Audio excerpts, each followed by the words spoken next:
Pipila ka mga residente sa Pagadian City ang nag-spread kindness human nagbutang og karatula sa ilang mga balay nga dili na mudawat og relief goods inay ihatag na lang sa mga mas nanginahanglan.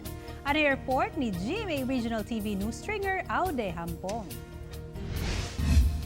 Isip kabahin sa ilang pagtabang sa ilang isig katao, nagbutang og karatula mga taga Pagadian City nga mobalibad sa mga relief goods gikan sa gobyerno. Gani nag-viral ang Facebook post sa Pagadian LGU nga nagpakita sa mga balay sa syudad nga nagbutang og maong karatula. Sama na lamang ni Michael Angelo Lusada, usa ka public school teacher kinsa usa ka border sa barangay Santa Maria. Matud niya kinahanglan gyud ang pagdinabangay, pakigiusa og pagsinabtanay karong panahona. Buhat na nila even though na lisod kayo because what our country needs is unity and understanding.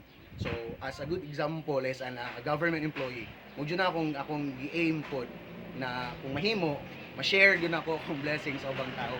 Si Maribig Castillo nga taga Barangay Paglaom og usa ka deboto sa Senior Santo Niño, dako ang pagtuo nga layo ang maabot sa usa ka tawo kumutabang sa laing tawo. Ako sir, dugay naman kung nagdiboto ni Senyor Santo Niño.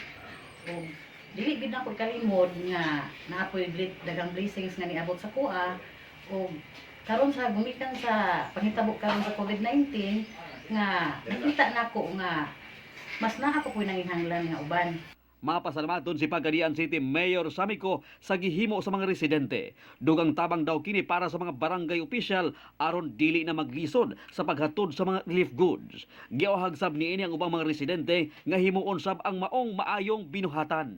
Pasalamat jud ko sa mga residente nga in a small way they can nagbutang na lang po mga sila mudawat para nga ang atong barangay officials sa nagkalain sa 54 barangays di na po taon maglisod, di na maglabad ang ulo.